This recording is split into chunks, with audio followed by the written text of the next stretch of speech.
My name is Sylvia, and I am 29 years old. I once believed family meant unconditional love and protection, especially from a father. But my dad shattered that belief when he cheated on my mum, replacing us with a new wife and her daughter who tormented me while he watched. Thankfully, my stepdad, James, showed me what real fatherhood means when he adopted me after my biological father abandoned me. Now, 4 years after cutting ties, my dad wants back in my life because his wife left him and he has nobody else. Before I share my story, where are you watching from? If you have ever had to rebuild family bonds from scratch, hit subscribe and join me on this journey. Growing up, I had what seemed like the perfect childhood. Until age 10, my life was filled with warmth and security. My dad worked as a successful business consultant for a major firm in Michigan, while my mum dedicated herself to shaping young minds as an elementary school teacher. We lived in a comfortable 2-story home in a friendly suburban neighborhood with tree-lined streets and weekend barbecues. My early memories with my father are so vivid, they still bring a bittersweet ache. Every Sunday morning, we made pancakes together. He would lift me onto the counter and let me mix the batter, always pretending to be amazed at how perfectly I did it. During summers, he taught me to fish at the lake near my grandparents' house, showing infinite patience as I squirmed and giggled about touching the worms. At Christmas, he would carry me on his shoulders to place the star on our tree, a tradition that made me feel like the most important person in his world. Mum created the foundation of our home with her gentle strength. She kept a garden that supplied fresh vegetables for our dinner table and sewed costumes for my school plays by hand. The three of us would take weekend drives to apple orchards in autumn and build elaborate snow forts in winter. Our home was filled with laughter books and music from my mother's record collection that my father would playfully dance to with both of us in the living room. The first hairline fractures in this perfect picture appeared when I was around 10. Dad started working later, his regular 7 o'clock arrivals stretching to 8, then 9, and sometimes he would miss dinner entirely. The weekend pancake tradition became sporadic, then faded away entirely. When he was home, his phone constantly buzzed with messages he would step away to answer. Mum tried to hide her worry, but I noticed the tight lines around her mouth when Dad called to say he would miss my school concert, or how her eyes would look red and puffy some mornings. I started making her special drawings and leaving them on her pillow, desperate to bring back her smile. One night when I was 11, I woke up thirsty and crept downstairs for water. I froze on the stairs when I heard their voices from the kitchen. "Who is Jessica from accounting and why is she texting you at midnight?" My mother's voice sounded strange, tight and controlled. "She's just a colleague. We're working on the Peterson account." "It's a big deal, Marianne. And the hotel charge in Columbus. You said that conference was in Cincinnati.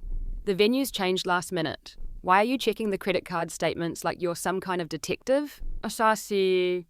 I crept back to bed without my water, pulling the covers over my head to block out the unfamiliar tension in their voices. The full revelation came when I was 12. I returned home early from a cancelled swim practice to find my mother sitting at the kitchen table surrounded by printed emails. Her face was devastated in a way I had never seen before, tears streaming silently down her cheeks. "Mom, what's wrong?" I asked, my backpack slipping from my shoulder. She tried to gather the papers, but it was too late. I had already seen the messages, the intimate words between my father and someone named Diane, planning meetings and expressing feelings that belonged in my parents' marriage. When Dad came home that night, the confrontation was ugly. He denied everything at first, then shifted to minimizing when Mum presented the evidence. "It was just a few mistakes. It didn't mean anything," he insisted, but his eyes couldn't meet hers or mine. That night, I learnt that adults could lie to the people they claimed to love. I learnt that promises could be broken without a second thought. But most painfully, I learnt that my father, my hero, was capable of hurting us in ways I couldn't have imagined.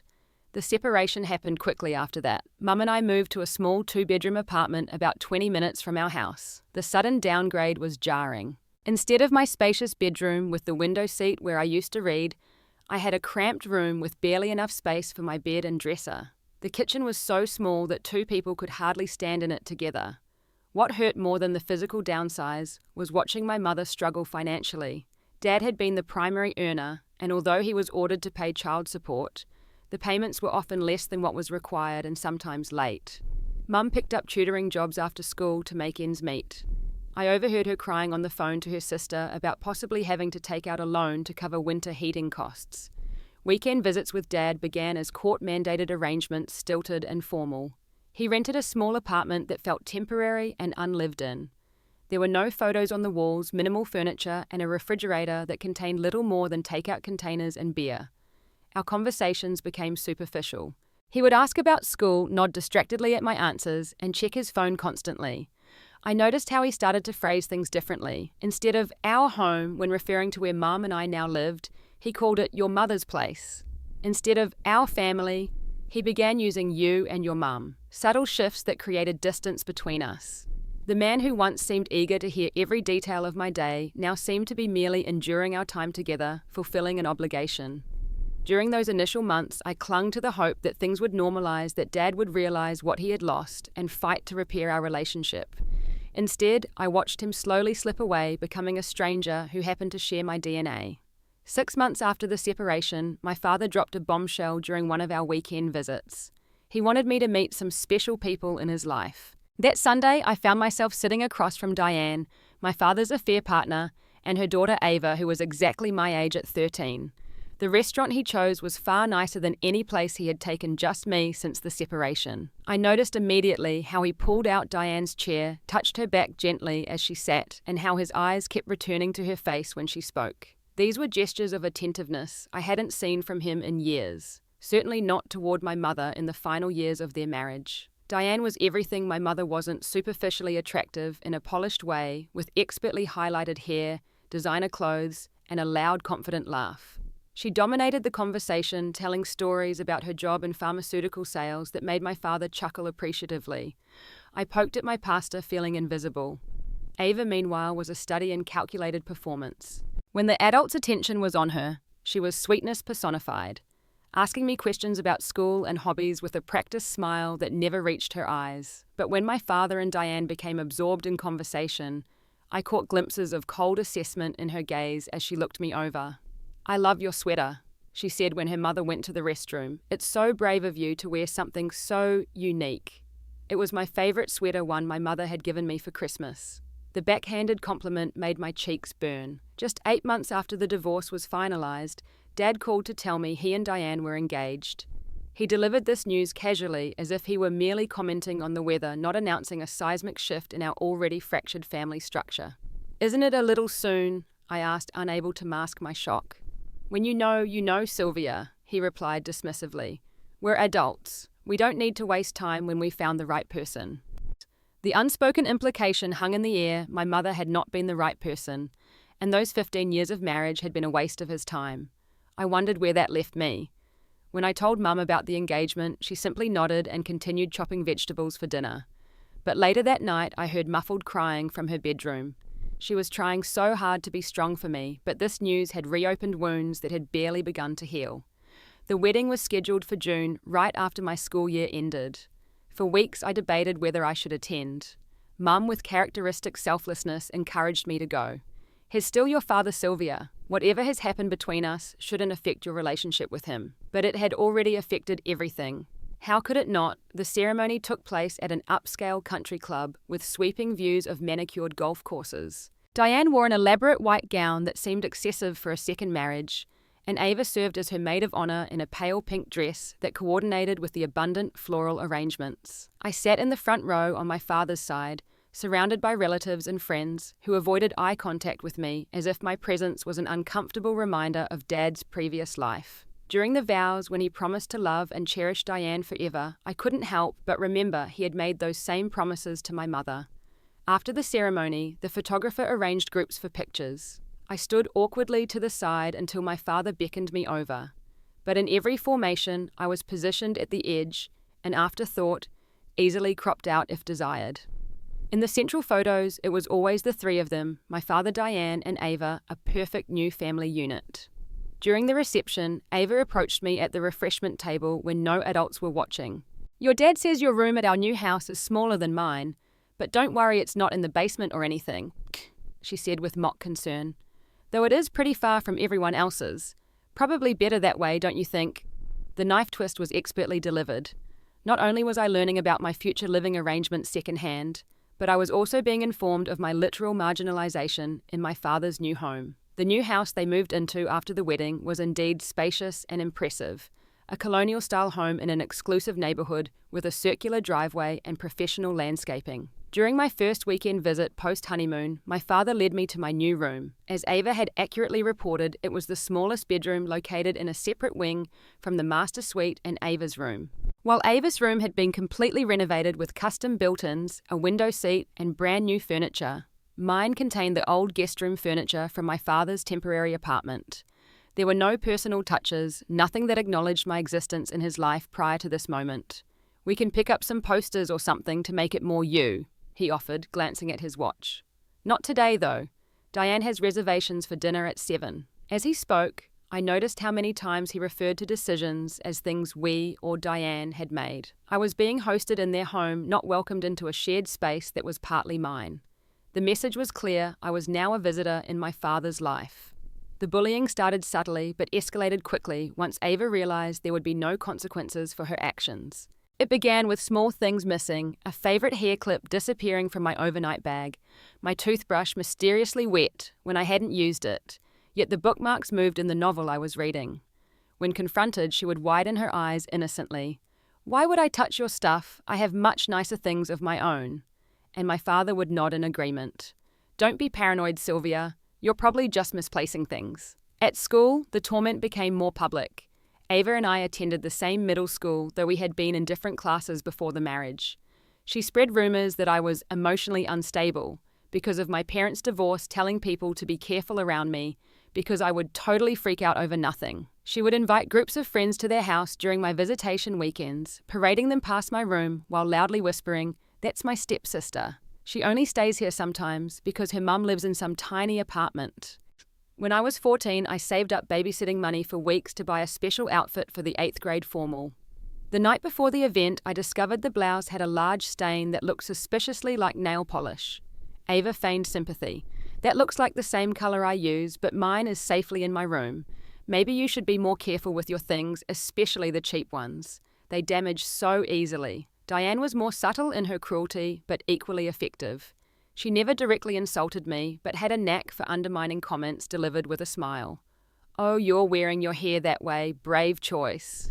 Your mother let you leave the house in those jeans. Well, I suppose everyone's parenting style is different." She began redecorating the house soon after moving in, systematically removing any traces of the family's history that predated her arrival. The hallway that once displayed my school photos now showcased professional family portraits of the three of them, Father, Diane and Ava with me, nowhere to be seen. One weekend, I noticed my father's old leather chair, the one where he used to read me stories, was gone, replaced by an ornate armchair that matched Diane's aesthetic. "What happened to your reading chair?" I asked him. He barely looked up from his phone. Diane thought it didn't match the new living room design. It's probably in storage somewhere. But the most painful aspect wasn't Ava's overt bullying or Diane's passive-aggressive comments. It was my father's complete failure to shield me from their behavior. When I tried to talk to him about how I was being treated, his responses were always dismissive or defensive. "Ava is just adjusting to sharing her space. Give her time. Diane's not criticizing you. She's trying to help. You're too sensitive. Why can't you just make an effort to fit in? You're always complaining." The pattern became increasingly clear. Any conflict between Ava and me was automatically my fault. Any discomfort I felt in their home was due to my failure to adapt. Any hurt I expressed was dismissed as oversensitivity. The summer I turned 14, I overheard a conversation between my father and Diane that crystallized my position in their household. "Sylvia's been difficult again this weekend." My father sighed. "I don't know why she can't just be grateful for everything we've done for her." "Some children just can't adjust to change," Diane replied.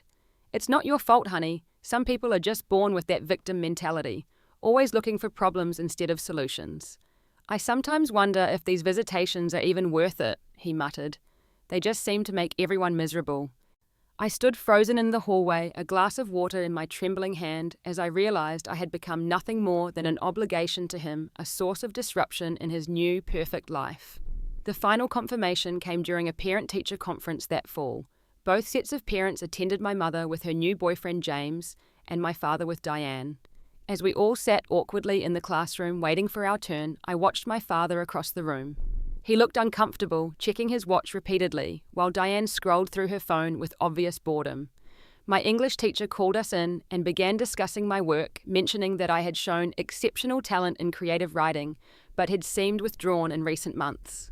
Sylvia has always been imaginative, my mother said warmly, but she's been through a lot of changes. Changes she needs to adapt to, my father interjected. We can't keep using that as an excuse for every problem. Dang. The teacher looked surprised at his tone. I wasn't suggesting there was a problem with Sylvia's work. Quite the opposite. Her writing shows remarkable maturity and insight. Well, at home she struggles with basic household rules and getting along with her stepsister, Diane added. Perhaps she puts all her energy into these stories and has none left for real life. I stared at the floor cheeks burning with humiliation as they discussed me as if I were a problem to be solved, rather than a person sitting right beside them. After the conference in the parking lot, I overheard my father telling my mother, "You need to stop coddling her. She's manipulating you with this sad act. At our house, we expect accountability." It was in that moment I fully understood I had been cast as the villain in my father's new life story. No matter what happened, I would always be the scapegoat, the one disrupting their harmony, the inconvenient remnant of his previous mistake. The contrast between my two homes could not have been more stark. While my father's house felt like hostile territory where I was merely tolerated, my mother's apartment, despite its modest size, remained my sanctuary. And into this safe harbour came James, the man who would eventually show me what real fatherhood means. Mum met James when I was 14 at a teachers' conference. He was a high school science teacher at a neighbouring district, quietly passionate about education and environmental conservation. Unlike my father's commanding presence, James had a gentle, thoughtful demeanour that never demanded attention, but somehow always earned it. When Mum first mentioned she'd met someone, I was immediately defensive. The wounds from my father's betrayal were still raw, and I couldn't bear the thought of my mother being hurt again. "He's just a friend," she assured me, "and you will always come first, Sylvia. Always." James' first visit to our apartment was for dinner on a Friday evening when I wouldn't be at my father's. I was prepared to dislike him on principle, had rehearsed curt responses to whatever questions he might ask. But James surprised me by not forcing conversation. Instead, he noticed the dog-eared copy of The Hobbit on our coffee table. "That's one of my favourites," he said, not to my mother, but directly to me. "Which character do you connect with most?" The question wasn't the usual adult to teenager patronising inquiry. It was genuine, and before I knew it, we were deep in conversation about Bilbo's reluctant heroism while my mother smiled from the kitchen doorway. That first evening set the pattern for James' approach. He never tried to replace my father or force a relationship. Instead, he simply made space for me in his interactions, valuing my opinions and respecting my boundaries. Over the following months, small moments accumulated like treasures. James brought science magazines he'd noticed me reading at the bookstore. He asked if I'd like to help when he volunteered at the local nature preserve, genuinely wanting my assistance, rather than creating a forced bonding activity. When I mentioned an interest in photography, he lent me his old camera without hesitation. Most significantly, James showed up. He attended my orchestra concert that my father had deemed not worth fighting traffic for. He helped me with science fair projects, spending hours troubleshooting experiments without taking over. He sat through my school play, where I had exactly 2 lines, and afterward he praised those 2 lines, specifically showing he had been fully present. The healing effect of these consistent, supportive interactions was profound. In James' company, I didn't feel like I was walking on eggshells or constantly being evaluated and found wanting. There was no scorekeeping, no subtle reminders of how I should be grateful for basic consideration. The stark contrast between my 2 households became impossible to ignore. At my father's conversation was performance with Ava, showcasing her accomplishments, while I was expected to listen appreciatively. At my mother's, James would ask what I'd been thinking about lately, then engage with my ideas respectfully, even when we disagreed. At my father's, my interests were tolerated if they didn't inconvenience anyone. At my mother's, James built shelves for my growing book collection and drove me to the library whenever I wanted, waiting patiently as I browsed for hours. Most importantly, James taught me about healthy boundaries by example. When Ava sent nasty text messages that left me in tears, James didn't tell me to just ignore her, as my father suggested. Instead, he helped me understand that I deserved respectful treatment and had every right to protect myself from people who couldn't provide that. "You never have to earn basic kindness, Sylvia," he told me. "That's the minimum, not a special favour." As my mother and James' relationship deepened, I watched her transform. The shadows of sadness that had followed her since the divorce began to lift. She laughed, more freely pursued interests she'd set aside during her marriage, and stood more firmly in her own worth. Watching her rebuild herself helped me believe I could do the same. When James proposed to my mother after a year of dating, he did something I never expected. He asked to speak with me privately first. "Sylvia, I love your mother very much," he said, sitting beside me on our apartment balcony. "And I have grown to care deeply about you too. Before I ask your mother to marry me, I wanted your blessing. This would change your life as much as hers, and your feelings matter enormously to me." I was speechless. In that moment, I realized no one had truly consulted me about any of the major changes in my life in recent years. Not the divorce, not my father's remarriage, not the new visitation schedule. James was the first adult who recognized my stake in these decisions. What if I said no? I asked, testing the sincerity of his offer. He considered this seriously, not answering immediately. "Then I would wait," he finally said. "I'd keep loving both of you and hope that with time you might feel differently, but I wouldn't push and I wouldn't try to go around you." Tears filled my eyes as the full weight of his respect washed over me. "Then yes," I said. "Yes, you have my blessing." When he proposed to my mother the following weekend, he included a small gift for me as well, a delicate silver bracelet with a charm that matched my mother's engagement ring. "We're building this family together," he told us both. "All of us equal in its foundation." Their wedding was everything my father's second marriage was not small, personal, and focused on blending lives rather than showcasing status. James wrote special vows for me, promising to always respect my relationship with my biological father, while offering his own unique support and love. It was at this small ceremony, surrounded by people who genuinely cared about my well-being, that I began to understand what family truly meant. Not a performance of perfection, but a messy, authentic commitment to showing up for each other, especially when it's difficult. The breaking point in my relationship with my father came shortly after my 15th birthday. I'd spent months working on an art portfolio for a prestigious summer program at the State University.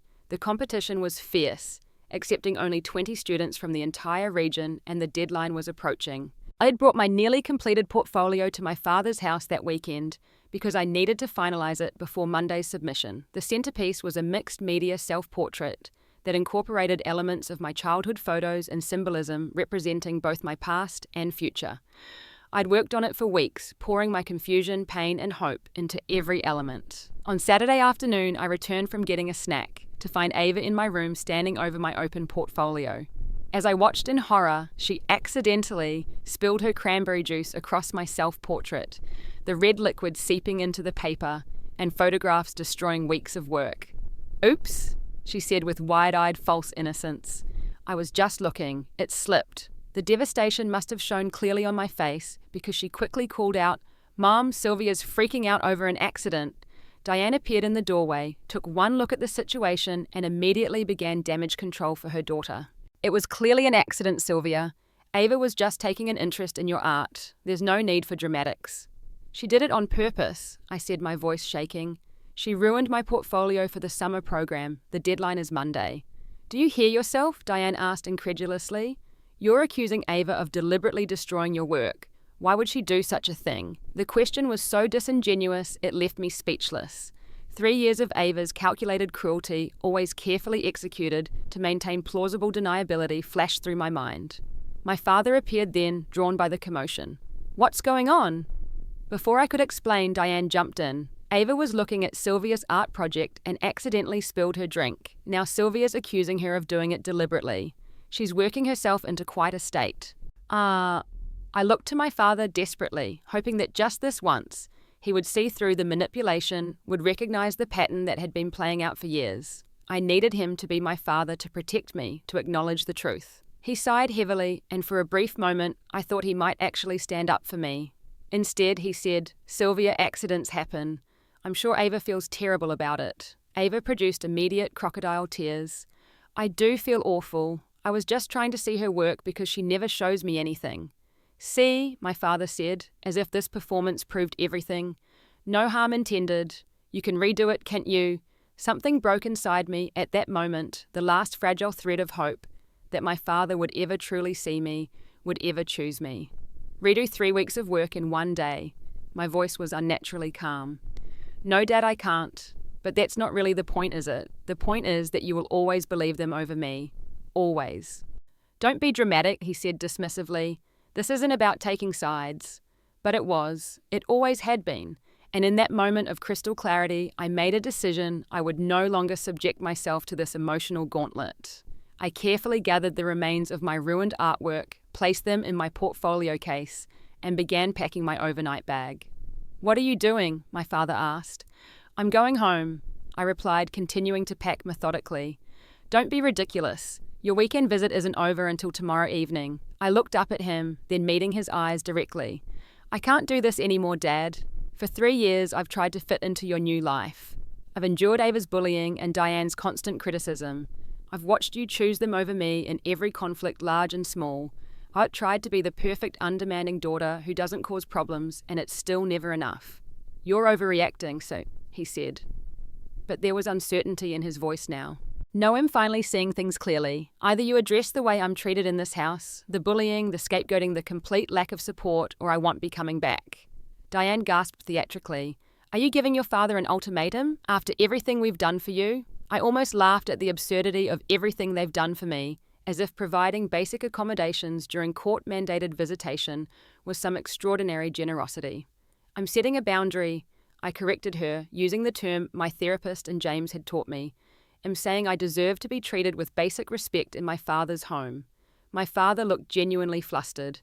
This wasn't following the usual script, where I eventually apologized for being oversensitive, and life continued in its dysfunctional pattern. "Sylvia, you're being unreasonable," he finally said. "Ava made a mistake. She's apologized. What more do you want? I want you to acknowledge that this wasn't an isolated incident. I want you to recognize the pattern of behavior that you've been ignoring for years. I want you to be my dad." The silence that followed was deafening. I could see the calculations happening behind my father's eyes, weighing his comfortable life with his new family against the effort required to truly address the toxic dynamic he had allowed to flourish. Finally, he said, "I think you're blowing this out of proportion because you're upset about the project. Why don't you take some time to calm down and we'll discuss this rationally later?" And there it was, the final confirmation that nothing would change. My feelings would continue to be dismissed as irrational. My experiences invalidated my needs, subordinated to everyone else's comfort. "There isn't going to be a later," I said, quietly zipping my bag. "Not unless something fundamentally changes here. I deserve better than this, Dad, even if you can't see that anymore." "Akiyuki-san." I called my mother to pick me up, and as I waited on the front porch, my father made one last attempt. "You're making a big mistake," he said. "Family doesn't just walk away when things get tough." The irony was so profound I couldn't even respond. When my mother's car pulled up, James was in the passenger seat. They both looked concerned but asked no questions as I got in, clutching my ruined portfolio. It was only when we were halfway home that I finally broke down sobbing as I explained what had happened both that day and the countless days before. Neither of them tried to minimize my pain or suggest I was overreacting. They simply listened, bearing witness to the hurt I had carried for so long. When we got home, James helped me spread out my damaged artwork on the kitchen table. "Maybe we can salvage some of it," he suggested gently. We worked together long into the night, James, my mother, and I recreating elements of my portfolio. It wasn't the same as the original, but it contained something more precious, a tangible reminder that I wasn't alone, that some adults would move mountains to help me succeed, rather than watch me fail to preserve their own comfort. The fallout from my ultimatum was swift and revealing.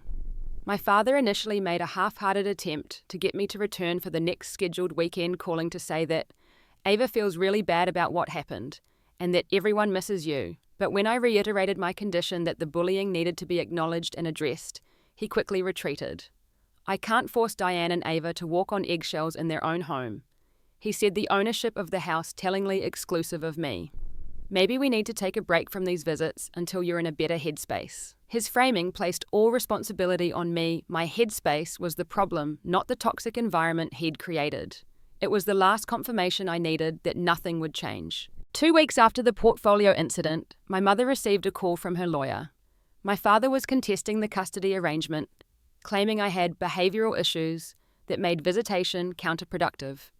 It was a stunning reversal from the man who had originally fought for joint custody during the divorce. "He doesn't want to pay child support anymore," my mother explained gently after speaking with the lawyer.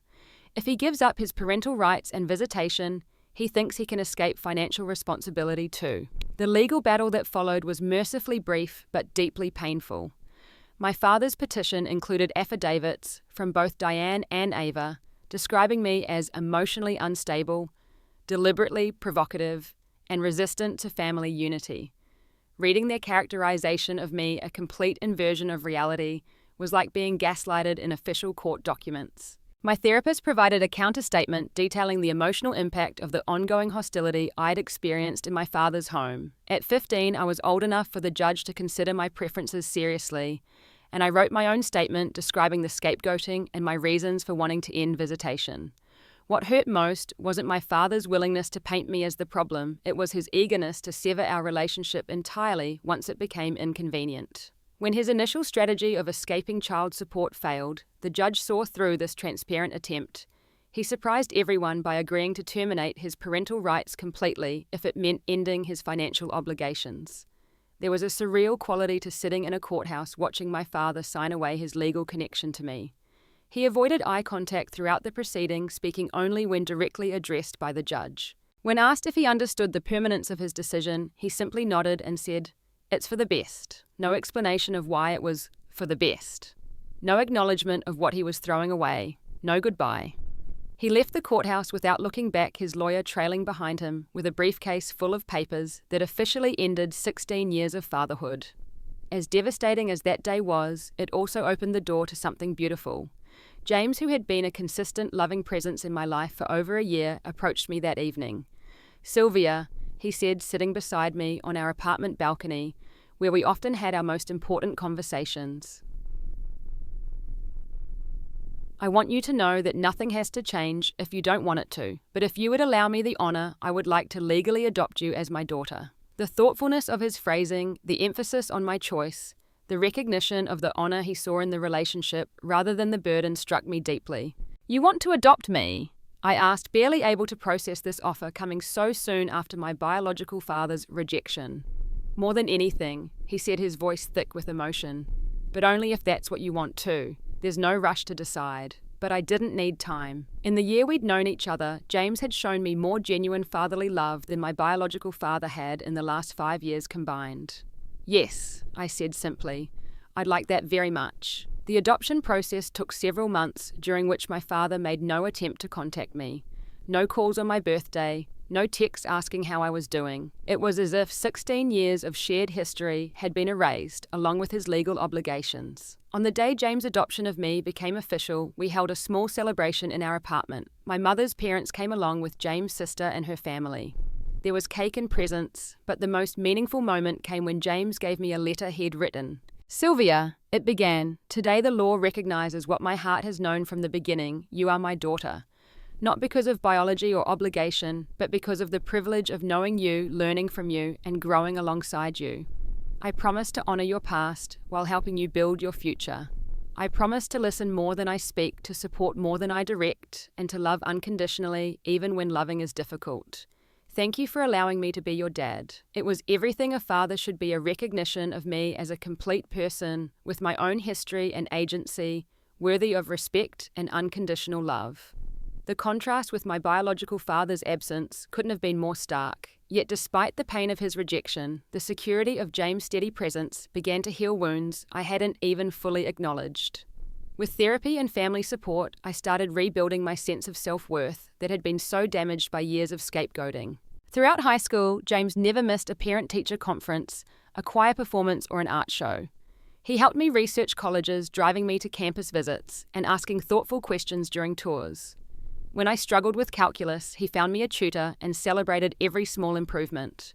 When I had my first heartbreak after junior prom, he brought ice cream and sat with me through tearful movie marathons without once minimizing my feelings or telling me to get over it. My mother, free from the shadow of my father's criticism, flourished as well. She and James created a home environment where communication was open and direct, where conflicts were resolved through discussion rather than blame, and where achievements were celebrated without competition. Their relationship modeled what healthy partnership looked like, giving me a template far different from what I'd witnessed in my early teens. After graduating high school with honors, I attended State University with a partial art scholarship. The summer program I'd applied for, with my hastily reconstructed portfolio, had accepted me, beginning a trajectory that led to my current career as an art therapist working with children of divorce. Throughout college, James remained my rock. He sent care packages during finals week. He learned about art history so we could discuss my classes. When I studied abroad in Italy for a semester, he saved for 2 years to visit me there, eager to see the world through my eyes. All this time, my biological father maintained his silence. He sent no graduation card, made no acknowledgement of my college acceptance, showed no interest in the adult I was becoming. The occasional updates I received came through mutual acquaintances. My mother's cousin had run into him at a business function. A former neighbour mentioned seeing him at a restaurant. I learned he and Diane had moved to a larger house in an even more exclusive neighbourhood. Ava had attended an expensive private university. They had taken luxury vacations to Europe and Asia. By all external measures, his new life was a success, but these glimpses into his continuing existence became less frequent and less painful as time passed. The raw wound of his abandonment gradually scarred over, still occasionally tender to the touch, but no longer actively bleeding. Through therapy, I came to understand that his failure as a father reflected his own limitations, not my worthiness of love. James' adoption hadn't erased the hurt, but it had given me a living example that parenthood is about choice and commitment, not merely biological connection. By the time I completed my master's degree in art therapy at 25, I had built a life filled with meaningful relationships and purpose. I had learned to recognize and avoid the dynamics that had been so toxic in my father's household. I had developed healthy boundaries and the confidence to enforce them. And most importantly, I had discovered that family is defined by consistent love and respect, not by DNA or legal documents. 4 years of silence can make you believe a chapter of your life is permanently closed. For 4 years after James adopted me, my biological father made no attempt to contact me. No birthday cards, no holiday greetings, no congratulations on my college graduation or first professional job. His absence had become a fact of life, a closed door I had learned to walk past without constantly checking if it might suddenly open. Then 3 weeks ago, an email appeared in my inbox with a name I hadn't seen in years. Sylvia. It read, "I hope this message finds you well. It's been too long and I take full responsibility for that. I'd like to reconnect if you're willing. There's much I want to tell you to explain. Please consider meeting for coffee. Your father, Richard." The message was brief, almost tentative, nothing like the confident businessman who had once seemed so certain of everything, including his decision to walk away from me. I stared at the screen, my heart racing with a confusing mixture of emotions, anger, curiosity lingering, hurt, and something else I couldn't immediately identify. I didn't respond right away. Instead, I forwarded the email to my therapist and discussed it at our next session. "What do you want to do?" she asked after we'd explored my initial reactions. "Part of me wants to ignore it," I admitted. "He's managed without me for 4 years, and I've managed without him. Why upset the balance now?" "And the other part," she prompted gently, "is curious," I said slowly. "Not about rekindling a relationship, but about why now. What changed?" I found out what changed through a mutual family connection before I even decided whether to respond. My mother's cousin Linda called to tell me she'd heard through the grapevine that Diane had left my father for a younger colleague at her pharmaceutical company. The divorce had been finalized 3 months earlier, and rumor had it that Diane had received a substantial settlement. And, Linda added hesitantly, I heard Ava barely speaks to him anymore. She sided completely with her mother in the divorce. The irony was almost too perfect. The man who had chosen his new wife and stepdaughter over his biological child had been abandoned by both of them. The perfect family he'd sacrificed everything to create had disintegrated, leaving him alone. After careful consideration and several more therapy sessions, I decided to meet him, not out of obligation or with any expectation of rebuilding a relationship, but to find closure on my own terms. We arranged to meet at a neutral location, a coffee shop downtown, that neither of us had any history with. I arrived early, selecting a table with clear sight lines to the entrance. James had offered to wait nearby in case I needed support afterward, an offer that touched me deeply, but that I gently declined. This was something I needed to do alone. When my father walked in, the first thing I noticed was how much he'd aged. The confident swagger that had once characterized his movements was gone, replaced by a slightly stooped posture that made him appear smaller than I remembered. His hair had thinned considerably and gone mostly grey. The designer clothes remained, but they hung on his frame as if he'd lost weight too quickly. His eyes lit with recognition when he saw me, a smile spreading across his face that looked both eager and nervous. "Sylvia," he said, approaching the table. Thank you for meeting me. I nodded but didn't return the smile, gesturing to the chair across from me. Would you like coffee? I asked, my tone polite but neutral. After placing our orders, a double espresso for him, an indication some things hadn't changed. A chai latte for me, something he wouldn't have known. I now preferred. An awkward silence fell between us. You look wonderful, he finally said. So grown up and successful. Thank you, I replied, not offering any details about my life that he hadn't bothered to inquire about for 4 years. He fidgeted with his napkin, clearly unsettled by my composure. Perhaps he'd expected tears or anger emotions that would have given him a role to play the comforting father or the recipient of justified rage. My calm civility offered no such opening. I suppose you've heard about Diane and me, he said finally. Yes. She left last year. The divorce was finalised in June. He paused, seemingly waiting for me to ask for details or express sympathy. When I offered neither, he continued, it was unexpected. She was having an affair with her sales director. Younger guy, of course. The lack of self-awareness and his bitter emphasis on affair and, of course, was almost stunning. I took a sip of my chai, waiting. Ava sided with her mother completely, he went on. She barely returns my calls now.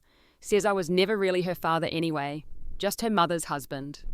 The hurt in his voice was genuine, and for a brief moment I felt a flicker of empathy. But then I remembered how eagerly he'd taken on the role of Ava's father, while discarding his responsibilities to me.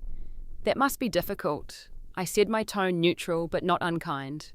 He looked up sharply, perhaps detecting the parallel I hadn't explicitly drawn. It's made me realize some things, he said, about family, about choices, about what matters. What matters? I repeated, allowing the question to hang in the air. You, he said, leaning forward. You matter, Sylvia. I made terrible mistakes. I was selfish and blind. The way I treated you, the things I allowed to happen, there's no excuse. It was the acknowledgement I'd once desperately needed, delivered years too late. I studied his face, trying to gauge the sincerity behind this epiphany. Why now? I asked directly. Why reach out after 4 years of silence? He had the grace to look ashamed. The honest answer isn't flattering, he admitted. When Diane left, when Ava stopped speaking to me, I found myself completely alone. My parents are gone. My brother's overseas. I realized the only family I had left was you, and I started to remember how things used to be before I ruined everything. At least he wasn't pretending this was solely about concern for me. His loneliness had driven him back to the daughter he'd discarded when a better family option had presented itself. I understand if you're angry, he continued. You have every right to be. But I was hoping, perhaps we could start again slowly. Coffee once a month, maybe. I'd like to get to know the woman you've become. I took a deep breath, centering myself before responding. I'd like to clarify something, I said quietly. I didn't agree to meet you to negotiate a new relationship. I came for closure and to say what I never got the chance to say years ago. His face fell slightly, but he nodded. I understand. Please say what you need to say. When you signed away your rights to me, you made a choice. I began, my voice steady. You decided that being my father was conditional, that when it became difficult or inconvenient, you could simply stop. That isn't how parenthood works. I know that now, he interjected. I was wrong. Please let me finish, I said firmly. For years before that, you allowed your wife and stepdaughter to bully and scapegoat me. You witnessed it and did nothing. Worse, you participated in it. You taught me that I was less valuable, less worthy of protection and love than the family you had chosen. He looked down at his hands, unable to meet my gaze. The thing is, I continued, that lesson eventually led me to something beautiful. It taught me that family isn't about obligation or biology. It's about choice, about choosing to love and support someone consistently, especially when it's difficult. I took a sip of my chai, gathering my thoughts before continuing. James adopted me legally, but he was my father long before that paperwork was signed. He earned that role through daily actions, through showing up, through treating me with respect and kindness, even when I was struggling. He chose me repeatedly when you chose to walk away. He's a lucky man, my father said quietly, and I was surprised to hear genuine admiration rather than bitterness in his tone. No, I corrected him. I'm the lucky one, and so is my mom. We both found someone who understands what family really means. And there's no room in your life for me, he asked, a note of desperation creeping into his voice. No possibility of forgiveness. This was the crux of it. The question I had been considering since his email arrived. I have forgiven you, I told him truthfully. Not for your benefit, but for mine. Carrying anger and resentment was too heavy, and I set it down years ago with my therapist's help. But forgiveness doesn't mean reconciliation. It doesn't erase consequences. I don't understand, he said, looking genuinely confused. If you've forgiven me, why not give me another chance? Because trust once broken needs a reason to be rebuilt. You walked away from me when you had everything else you wanted. Now that you've lost those things, you want me back. That's not a foundation for a healthy relationship, that's desperation and loneliness. He flinched as if I'd slapped him, but I continued gently. I wish you healing. I hope you find connection and meaning, but I have a father who has earned my trust and I'm not looking for another one. So that's it, he asked, his voice breaking slightly. 4 years of silence and now nothing. That was your choice, I reminded him. Not mine. You decided our relationship wasn't worth maintaining then. I'm deciding the same now. We sat in silence for a long moment, the finality of my words settling between us. Finally, he nodded, accepting what I think he had known was inevitable from the moment I agreed to meet him. You've become an impressive woman, Sylvia, he said quietly. Strong, clear-headed. I wish I'd been part of that journey. So do I replied honestly. But I found my way without you. As we stood to leave, he asked hesitantly, would it be all right if I contacted you again, perhaps in a year or so? I considered this carefully. I can't promise I'll respond, I said finally, but you're free to reach out. Just understand that my life is full and complete as it is. I'm not waiting for your return. We parted with a handshake, not a hug. As I watched him walk away, shoulders slumped and head bowed, I felt no triumph in his downfall, no satisfaction in his loneliness. Just a quiet sense of completion of a circle finally closed. That evening, I called James to tell him about the meeting. As always, he listened without judgment, offering support, without attempting to influence my decisions. Are you okay? He asked when I'd finished recounting the conversation. I'm more than okay. I realized the truth of it settling comfortably within me. For so long, I wondered what was wrong with me, why I wasn't enough for him to stay and fight for. But the problem was never me. It was his inability to understand what family really means. And what does family mean to you, Sylvia? James asked. I thought about my mother who had put my well-being above her own heartbreak. About James who had shown me that love is a daily choice, not a biological imperative. About the friends who had become chosen family over the years. Family is the people who show up, I said simply, who see you at your worst and stay, who celebrate your joy without envy and share your sorrows without resentment, who choose you not just once, but every day in 1,000 small ways. James smiled, his eyes suspiciously bright. I couldn't have said it better myself. Family isn't defined by DNA or legal documents. It's defined by love that remains constant even when circumstances change, by people who help you grow rather than diminish you to maintain their comfort, by the safety to be authentically yourself without fear of rejection. I learnt this lesson through pain and loss, but also through the incredible gift of finding true family in unexpected places. If you've ever had to rebuild your understanding of family from the ground up, I would love to hear your story in the comments. How did you define family after disappointment or betrayal? What helped you heal? Please like and subscribe. If my journey resonated with you, and share this video with someone who might need to hear that family is about choice, not obligation. Thank you for being part of my extended family today, and remember that you are worthy of consistent love and respect no matter what messages your past may have sent.